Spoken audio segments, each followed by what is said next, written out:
Hi friends, स्वागत है आपका अपने चैनल नवीन शर्मा क्लासरूम में। आज हम लेकर आए हैं आपके लिए सी लैंग्वेज प्रोग्रामिंग का एक और ट्यूटोरियल। और आज के ट्यूटोरियल में जो हमारा टॉपिक है उसका नाम है एक्सप्रेशंस एंड देयर टाइप्स। तो करते हैं आज के सेशन की शुरुआत और करते हैं discussion about expressions and there types. जब हम बात करते हैं कि एक्सप्रेशन की, तो एक्सप्रेशन बेसिकली क्या होता है कि इसके अंदर कुछ ऑपरेटर्स होंगे, कुछ ऑपरेंड्स होंगे, और वो दोनों आपस में मिलकर के एक ऐसी सीक्वेंस बनाएंगे जो कि कंप्यूटेशंस परफॉर्म करेगी, कोई ना कोई कंप्यूटेशन परफॉर्म करेगी। और उस कंप्यूटेशन के एग्जीक्यूशन के बाद जो हमारे पास एक सिंगल वैल्यू आएगी एज अ रिजल्ट, वो हमें प्रोवाइड करवाई जाती है by the expression which is involve in are task, in are project, in are requirement. तो जैसा कि आप प्रेजेंटेशन की जो पॉइंट्स है वहां पर भी आप पढ़ सकते हैं कि an expression is a sequence of operand and operator that reduce to the single value. यानी कि बेसिकली एक्सप्रेशन की यदि अपन बात करते हैं तो it is a sequence of operators as well as operands, and when they both are combined together and perform a kind of action according to their ability, according to their nature, then they reduces to a single value. And that is why we can say that an expression is a formula in which operands are linked to each other according to the task, according to the requirement, as well as with the operators. And when the operators are involved with operands, then they perform kind of task according to their nature.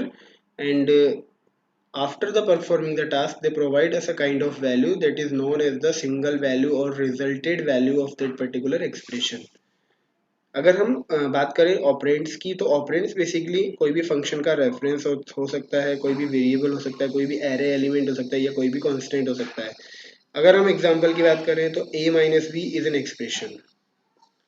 यानी कि a minus B जो है एक expression है जिसके अंदर a और b दो ऑपरेंड्स हैं, और माइनस वहां पर एक सिंबल है जो कि ऑपरेटर की तरह यहाँ पर यूज किया जा रहा है। अब बात करें कि a माइनस बी, तो हम जैसा कि जानते हैं माइनस का मतलब होता है दो वैल्यूज को डिफरेंस निकालना। लाइक ए की जो वैल्यू है उसको बी से डिफरेंस कैलकुलेट करके जो भी हमारा रिजल्ट आएगा वो इस एक्सप्रेशन का वैल्यू होगा, वो इसका रिजल्ट होगा। तो a माइनस बी जो एक्सप्रेशन है उसके वैल्यू जब हम निकाल कैलकुलेट करेंगे तो वो डिपेंड करेगी कि a और b जो दो ऑपरेंड्स हैं उनके वैल्यू क्या है। तो इसी तरह हम कह सकते हैं कि जब कभी भी किसी एक्सप्रेशन की जो रिजल्टेड वैल्यू की अगर अपन बात करते हैं, तो वो डिपेंड करती है कि कौन से टाइप के ऑपरेंड्स वहाँ पर इन्वॉल्व है, कौन से टाइप की इन कॉन्स्टेंट्स वहाँ पर हम एक इनपुट के तौर पे एक्सप्रेशन को प्रोवाइड कर रहे हैं। और वो जो भी इनपुट्स हम देंगे वो साथ में प्रोवाइड यूज़ की जाएगी पर्टिकुलर ऑपरेटर के साथ में। जैसा कि आप सेकंड नंबर के एग्जांपल में आप देख सकते हैं कि 10+15 लिखा गया है। अब यहाँ पर ऑपरेटर प्लस है तो ऑब्वियस सी बात है कि ये जो प्लस है वो इसके लेफ्ट और राइट दोनों दोनों टाइप के जो भी दोनों साइड के जो भी वैल्यूज है उनको ये प्लस करेगा। अब यहाँ पर अभी जो 10 और 15 है वो दोनों कांस्टेंट वैल्यूज है, तो हम कह सकते हैं कि 10+15 जो है एक्सप्रेशन है, और इसका जो रिजल्ट आएगा वो आएगा 25। तो इसकी तरह से हम कह सकते हैं कि जो 10+15 है एक एक्सप्रेशन था जो कि एक सिंगल वैल्यू पर जाकर के रुक जाएगा, जिसको अपन बोलेंगे 25, और वो उसकी रिजल्टेड वैल्यू होगी।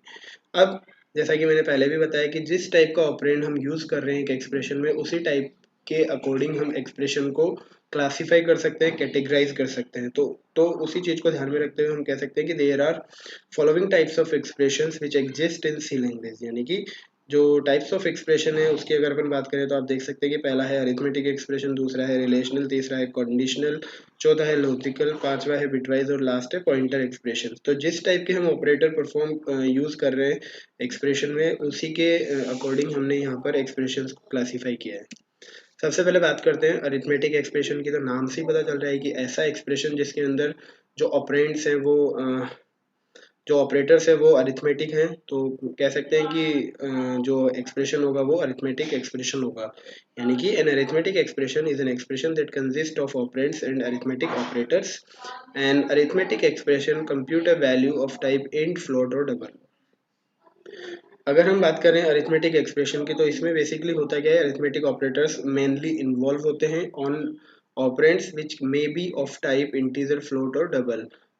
when an expression contains only integral operands, अब क्योंकि इंटीजर, फ्लोट और डबल तीनों टाइप के यहाँ पर वैल्यूज ये ले सकता है अरिथमेटिक एक्सप्रेशन, तो यदि एक्सप्रेशन में ओनली इंटीग्रल पार्ट ही है, इंटीग्रल ऑपरेंड्स ही इन्वॉल्व है, तो उसे हम बेसिकली नाम देते हैं प्योर इंटीजर एक्सप्रेशन, या जस्ट एक इंटीजर एक्सप्रेशन के तौर पे भी हम उसे बुला सकते हैं। यदि जो हमारे ऑपरेंड्स है वो रियल है, यानी कि डेसिमल वैल्यूज के साथ है, तो हम उसे बोलेंगे प्योर रियल एक्सप्रेशंस। और यदि हमारा जो अरिथमेटिक एक्सप्रेशन है वो कॉम्बिनेशन है both of integral as well as real operands, उस केस में हम उसे बोलेंगे मिक्स्ड मोड एक्सप्रेशन। अब जैसा कि आप देख रहे हैं कि एक एक्सप्रेशन है इस टेबल में, जिसमें दिया गया है 6 मल्टीप्लाई 2 डिवाइड ब्रैकेट में 2 प्लस 1 मल्टीप्लाई 2 डिवाइड बाई 3, ये एक एक्सप्रेशन है। तो जब इसको इवेल्युएट करने के लिए हम जा रहे हैं, तो इसका इवेल्युएशन आप देख सकते हैं। सबसे पहले यहाँ पर जो बोर्ड मास है उसके according 2 is multiplied by 1, and उससे जो हमें वैल्यू मिली वो हमारे पास 2 आई। यानी कि आप देख सकते हैं कि यहाँ पर जो 1 और 2, ये जो 1 और 2 मल्टीप्लाई हो रहे हैं वो रिड्यूस हो गए 2 पर, यानी कि 1 मल्टीप्लाई 2 पर सबसे पहले कैलकुलेशन किया गया जो कि 2 आया। फिर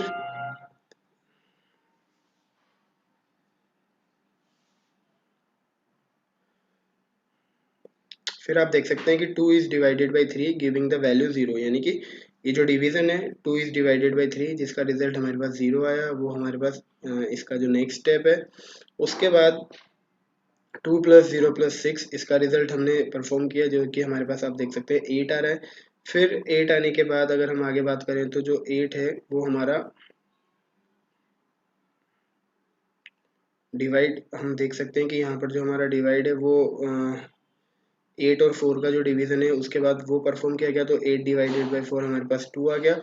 एंड इसके बाद अगर आप देखें 8 डिवाइडेड बाई 4 गिविंग वैल्यू 2, ये हमारे पास इसकी रिजल्ट है। आफ्टर दैट 6 मल्टीप्लाई 2, आप देख सकते हैं ये 12 आ रहा है, तो 12 डिवाइड बाई 8 प्लस 8 मल्टीप्लाई 2, ये हमारा एक्सप्रेशन बन गया। फिर इसके बाद 8 को जब हमने 12 से डिवाइड किया तो ये 1 पॉइंट समथिंग कुछ रिजल्ट आएगा, बट क्योंकि ये इंटीजर एक्सप्रेशन है तो हम कह सकते हैं कि जो डेसिमल पार्ट है वो यहाँ पर ट्रंकेट हो गया है, तो इस वजह से ये 1 आएगा। 1 प्लस 8 मल्टीप्लाई 2, फिर 8 मल्टीप्लाई 2 हमारे पास 16 हो गया, और 16 मल्टीप्लाई 16 प्लस 1 हमारे पास 17 हो गया।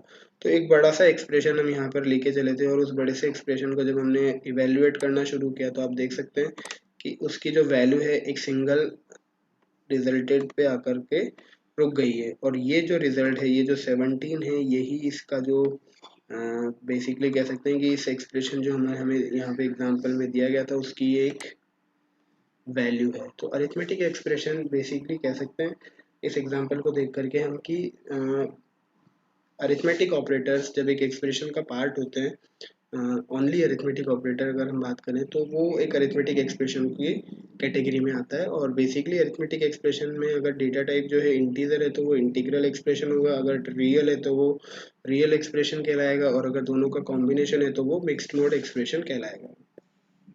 और कैसे हम अरिथमेटिक एक्सप्रेशन को इवेल्युएट कर सकते हैं उसका एक प्रोसेस आपने अभी स्क्रीन पर देखा आपकी पे।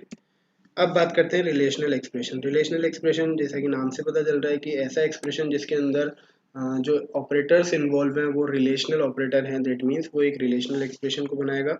तो relational expression is an expression which is used to compare two operands. यानी कि अगर हम रिलेशनल एक्सप्रेशन की बात करें तो बेसिकली इनका यूज हम क्यों करते हैं, so that we can compare two operands. अगर हम आगे सेकंड पॉइंट पे देखें तो it is a condition which is used to decide whether the action should be taken और नॉट। यानी कि रिलेशनल एक्सप्रेशन में अगर हम देखें तो सेकंड पॉइंट से हमें पता चल रहा है कि यहाँ पर कोई ना कोई ऐसी कंडीशन दी जाती है जिससे हम ये डिसाइड कर सकते हैं कि पर्टिकुलर एक्शन हमें लेना है या नहीं लेना। तो रिलेशनल ऑपरेटर जब हमने पढ़ा था तब भी हमने यही सीखा था कि रिलेशनल ऑपरेटर्स में जनरली हम जानते हैं कि दो जो भी ऑपरेटर्स यहाँ पर यूज़ होंगे बेसिकली ये कोई ना कोई कंडीशंस के अकॉर्डिंग वो कोई ना कोई हमें वैल्यू रिटर्न करेंगे। माइट भी वो ट्रू हो सकती है, माइट भी वो फॉल्स हो सकती है। तो यदि कंडीशन ट्रू होती है तो हमें डिसीजन लेना है नहीं लेना वो हम डिसाइड करेंगे, और यदि कंडीशन फॉल्स होती है तो भी हमें डिसीजन लेना है नहीं लेना हम वो डिसाइड करते हैं। In relational expression numeric value can not be compared with the string value. ये इसका एक थोड़ा सा माइनस पॉइंट है कि रिलेशनल वैल्यू को हम कभी भी अगर हम रिलेशनल एक्सप्रेशन की बात करते हैं तो हम न्यूमेरिकल को स्ट्रिंग के साथ कभी भी कंपेयर नहीं कर सकते, ये जैसा कि आप देख रहे हैं। इसके अलावा result of the relational expression अगर हम बात करें तो it can be either zero और नॉन ज़ीरो। जैसा कि हमने रिलेशनल ऑपरेटर के केस में भी पढ़ा था कि रिलेशनल ऑपरेटर जनरली दो ही रिजल्ट प्रोवाइड करता है, या तो वो ज़ीरो प्रोवाइड करेगा या वो नॉन ज़ीरो करेगा। अगर उसकी वैल्यू ज़ीरो है दैट मीन्स वो फॉल्स कंडीशन के लिए जा रहा है, और यदि उसके वैल्यू नॉन ज़ीरो है इन दैट केस जो रिजल्ट है, जो कंडीशन है वो हमारी ट्रू है। तो यहाँ पर दोनों ही बातें हैं कि यदि हम रिलेशनल ऑपरेटर यूज़ कर रहे हैं किसी एक्सप्रेशन में तो वो रिलेशनल एक्सप्रेशन का पार्ट है, और रिलेशनल एक्सप्रेशन में जनरली हम कंडीशंस मेंशन करते हैं, less than, greater than, might, equal to, not equal to, यहाँ पर सभी कुछ यूज़ होते हैं। और जब वो कंडीशन ट्रू होगी according to the expression that is called relational expression, चाहे वो ट्रू हो चाहे वो फॉल्स हो, तो ट्रू फॉल्स के बेसिस पे ही हम डिसाइड करते हैं कि हमें हमारे प्रोग्राम का कंट्रोल जो है वो किधर की तरफ हमें ट्रांसफ़र करना है, या हमें अगर अदर वर्ड्स में बात करें तो according to the condition might be true और फॉल्स, हम डिसाइड करते हैं कि हमें क्या डिसीजन लेना है। अब एक एग्जांपल जैसा कि आप देख रहे हैं कि x percentile 2 is equal to 0, यहाँ पर एक कंडीशन हम देख रहे हैं कि x को जो भी उसकी x, ये वेरिएबल है, जो भी उसकी कोई वैल्यू होगी, यदि हम उसको 2 से डिवाइड करते हैं तो जो रिमाइंडर आता है, यदि उसकी वैल्यू 0 है उस टाइम पर ये जो एक्सप्रेशन है हमें एक ट्रू रिटर्न करके देगा, यानी कि this condition is use to check whether the x is an even number. आप देख सकते हैं कि x percentile 2 is equal to 0 basically इसलिए यूज किया गया है सो दैट हम पता लगा सके कि क्या x हमारा इवन नंबर है या नहीं। A relational expression results in value 1 if x is even number, otherwise results in value 0। तो यदि ये x परसेंटाइल 2 इक्वल टू 0, यदि ये कंडीशन ट्रू है दैट मीन्स ये 1 रिटर्न करेगा, और अगर ऐसा नहीं है तो ये फॉल्स रिटर्न करेगा, यानी कि 0 रिटर्न करेगा। सेकेंड कंडीशन आप देख सकते हैं a is not equal to b, it is used to check whether a is not equal to b। this relational expression results in 1 if a is not equal to b, otherwise it is 0। Similarly आप देख सकते हैं a plus b is equal to x plus y, it is used to check whether the expression a plus b is equal to the expression x plus y। यहाँ पर आप देख सकते हैं कि a plus b और x plus y पहले अपना काम करेंगे, और उसके बाद इनकी जो वैल्यू आएगी वो कंपेयर की जाएगी with each other so that they can be equal और नॉट। ये हम उसके बाद ही डिसाइड करेंगे जब a plus b और x plus y कंप्यूट होगा। और एक लास्ट है a is greater than equal to 9, यहाँ पर हम देख सकते हैं it is use to check whether the value of a is greater than और इक्वल टू 9। तो अल्टीमेटली अगर हम इन एग्जांपल्स को देखें तो उसके बेसिस पे हम यही कह सकते हैं कि जो हमारे रिलेशनल एक्सप्रेशन है वो कोई ना कोई कंडीशन उसमें इन्वॉल्व होती है, और उस कंडीशन के ट्रू और फॉल्स होने के बेसिस पे ही उस पर्टिकुलर एक्सप्रेशन की वैल्यू या तो 1 रिटर्न की जाएगी या 0 रिटर्न की जाएगी। अब बात करते हैं लॉजिकल एक्सप्रेशन। तो लॉजिकल एक्सप्रेशन जनरली हम जानते हैं कि जब more than one relational expression हमारे पास इन्वॉल्व होते हैं एक एक्सप्रेशन के अंदर, जैसा कि आप देख रहे हैं कि मैं सर्कल से आपको दिखा रहा हूँ। यहाँ पर दो रिलेशनल एक्सप्रेशन है, जैसा कि पहला है x ग्रेटर देन 4 और दूसरा है x लेस देन 6। तो जब इस टाइप के दो रिलेशनल एक्सप्रेशन या दो से ज़्यादा रिलेशनल एक्सप्रेशन को हम इन्वॉल्व करते हैं एक साथ, तो वो काम हम कर सकते हैं bye means of logical operator. और जहाँ पर लॉजिकल ऑपरेटर यूज किए जाते हैं एक्सप्रेशन में, उस एक्सप्रेशन को नाम दिया जाता है लॉजिकल एक्सप्रेशंस। तो logical expressions is an expression that computes either a zero और अ नॉन जीरो वैल्यू। बिल्कुल सही है, क्योंकि जो हमारा लॉजिकल एक्सप्रेशन होगा वो जनरली हमें या तो जीरो रिटर्न करेगा या नॉन जीरो रिटर्न करेगा, बट वो जीरो या नॉन जीरो रिटर्न करने के पीछे की जो इवेल्युएशन है वो आप देख सकते हैं कि जैसा कि मैंने अभी एग्जांपल फर्स्ट में दिखाया कि एक एक्सप्रेशन है x greater than 4 and x less than 6। अब ये दो जो कंडीशन है वो इस चीज़ का पता लगाने के लिए हमने यूज़ किया है, जिससे कि हम ये पता लगा सकें कि क्या x की वैल्यू 4 से तो बड़ी है और 6 से छोटी है। अगर ऐसा है तब तो ये ट्रू रिटर्न करेगा, यानी कि 1 रिटर्न करेगा, अदरवाइज ये फॉल्स रिटर्न करेगा। और एंड ऑपरेटर जैसा कि आप देख रहे हैं यहाँ पर इन्वॉल्व है, तो इसका मतलब यही हुआ कि एंड के लेफ्ट वाला एक्सप्रेशन और राइट वाला एक्सप्रेशन जब दोनों ही 1 होंगे उसी केस में ये 1 रिटर्न करेगा, अदरवाइज ये 0 ही रिटर्न करके हमें देगा। सेकेंड एग्जाम्पल आप देख रहे हैं एक और है जो कि लॉजिकल एक्सप्रेशन का ही एग्जाम्पल है। इसमें और ऑपरेटर यूज़ किया गया है, और ऑपरेटर यूज़ करने के पीछे आप देख सकते हैं कि इसके लेफ्ट में एक कंडीशन है x ग्रेटर देन 10, और के राइट में एक कंडीशन है y लेस देन 11। तो यहाँ पर भी दो रिलेशनल एक्सप्रेशन है, दो कंडीशंस हैं, यदि ये दोनों जब कंप्यूट की जाएंगी तो इनके रिजल्ट के बेसिस पे और ऑपरेटर अपना काम करेगा, और फिर ये डिसाइड करेगा कि इसको 0 रिटर्न करना है कि 1 रिटर्न करना है। और जैसा कि हम जानते हैं और ऑपरेटर के केस में जब हम देखते हैं कि तो इसका लेफ्ट और राइट जो इनपुट है या लेफ्ट और राइट जो ऑपरेंड है, ये दोनों में से किसी भी एक की वैल्यू यदि नॉन ज़ीरो है या वन है या दोनों की वैल्यू वन है, उस केस में ये हमें वन ही रिटर्न करेगा, अदरवाइज ये ज़ीरो करेगा। तो और ऑपरेटर के केस में ज़ीरो कब रिटर्न किया जाता है, जब दोनों इनपुट्स दोनों ऑपरेंड्स ज़ीरो हैं, अदरवाइज ये वन रिटर्न करेगा। लेकिन जब अपन एंड की बात करते हैं तो ये वन तब रिटर्न करेगा जब दोनों इनपुट्स वन होते हैं, अदरवाइज ये ज़ीरो रिटर्न करेगा, चाहे एक वैल्यू वन के बराबर हो या ना हो। थर्ड एक्सप्रेशन भी एक एग्जांपल है लॉजिकल एक्सप्रेशन का ही, और इसमें भी more than one conditions involve है, और उन कंडीशंस के रिजल्ट के बेसिस पे ही ये एक अपना फाइनल रिजल्ट कैलकुलेट करता है, डिसाइड करता है कि इसको क्या रिटर्न करना है क्या नहीं करना। तो अल्टीमेटली लॉजिकल एक्सप्रेशंस जो हैं वो क्या करते हैं, मल्टीपल कंडीशंस को जब हम एक साथ लेना चाहते हैं to perform the task according to our project, according to our requirement, उस केस में हम लॉजिकल ऑपरेटर को एक्सप्रेशंस का पार्ट बनाते हैं, और लॉजिकल ऑपरेटर जब एक्सप्रेशंस का पार्ट बन जाते हैं तो वो कहलाते हैं लॉजिकल एक्सप्रेशंस। अब आगे वाला आप देख रहे हैं कंडीशनल एक्सप्रेशन है। तो conditional expression basically is an expression that return one if the condition is true, otherwise zero. तो कंडीशनल एक्सप्रेशन जब यूज़ किया जाएगा, जब उसमें यूज़ किया जाएगा हमारा कंडीशनल ऑपरेटर, तो बेसिकली हम कह सकते हैं कि ये जैसे expression one, question mark, expression two, colon और एक्सप्रेशन थ्री, आप देख रहे हैं कि ये एक एग्जांपल है, ये एक सिंटैक्स है कंडीशनल ऑपरेटर का, जिसको हम टर्नरी ऑपरेटर भी कहते हैं। और जब एक्सप्रेशन वन इवेल्युएट होगा, सबसे पहले अगर इसकी वैल्यू ट्रू आएगी तो ये एक्सप्रेशन टू को एज अ रिजल्ट रिटर्न करेगा, अदरवाइज ये एक्सप्रेशन थ्री को एज अ रिजल्ट रिटर्न करेगा। तो जब हमारे किसी एक्सप्रेशन में कंडीशनल ऑपरेटर हम यूज़ कर रहे हैं, तो वो ऑपरेटर के यूज़ होने के कारण उस एक्सप्रेशन को हम बोलेंगे कि वो कंडीशनल एक्सप्रेशन होगा।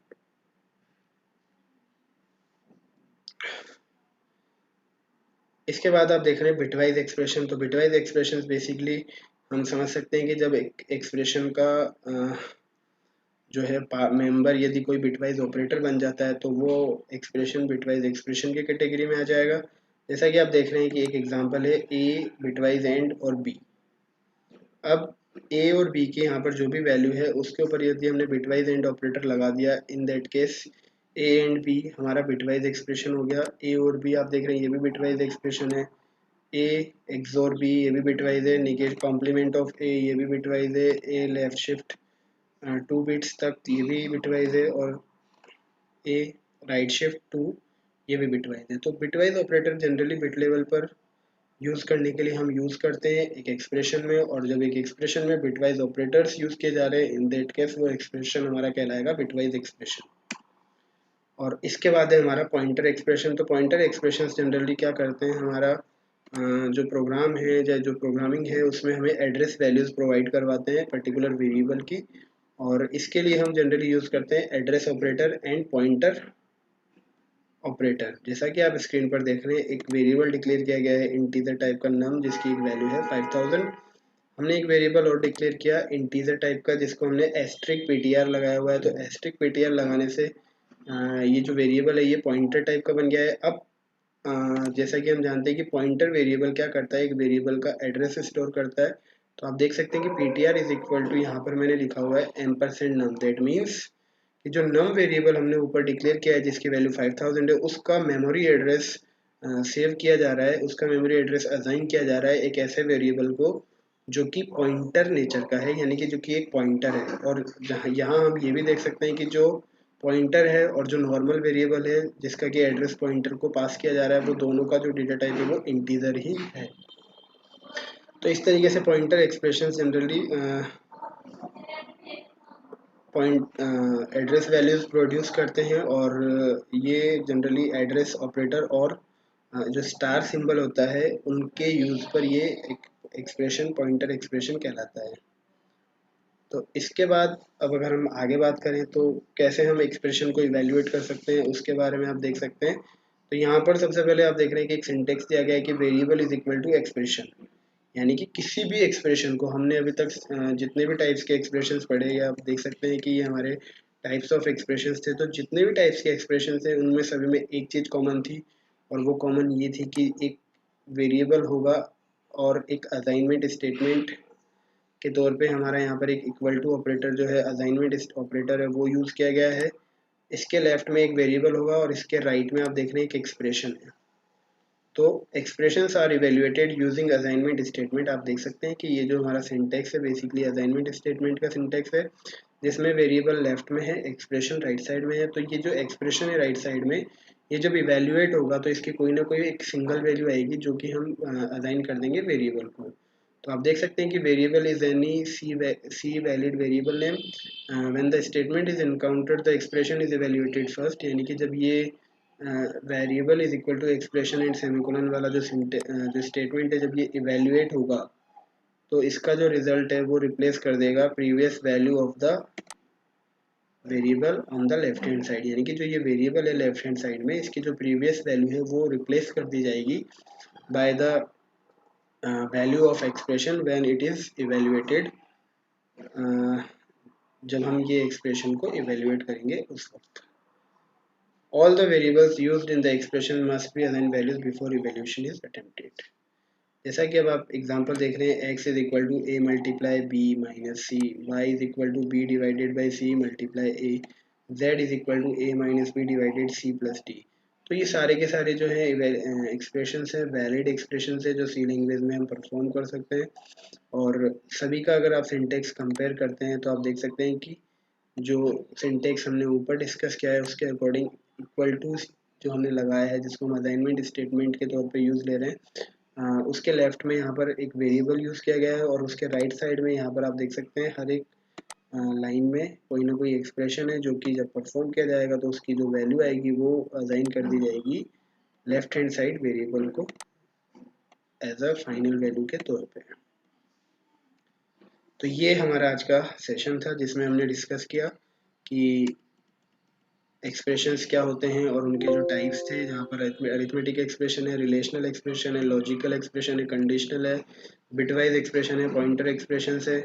इसके बाद हमने ये भी डिस्कस किया कि इन सभी में जो कॉमन चीज़ है वो ये है कि वेरिएबल एक होगा जो कि असाइनमेंट स्टेटमेंट के लेफ्ट में होगा और एक उसकी जो वैल्यू है वो डिसाइड की जाती है बाय द एक्सप्रेशन जो कि प्लेस किया जाता है असाइनमेंट स्टेटमेंट के राइट साइड में। यानी कि असाइनमेंट स्टेटमेंट के मदद से ही हम एक एक्सप्रेशन को इवेल्युएट करते हैं जिसके राइट साइड में कोई ना कोई एक्सप्रेशन होगा और उस एक्सप्रेशन की वैल्यू को हम असाइन करते हैं एक वेरिएबल को जो कि असाइनमेंट स्टेटमेंट के लेफ्ट साइड में होता है, जैसा कि आप देख रहे हैं स्क्रीन पर variable is equal to expression में। तो इस तरीके से ये हमारा आज का सेशन था जिसके अकॉर्डिंग हमने डिस्कस किया about expressions. So thank you so much. Have a nice day. Goodbye.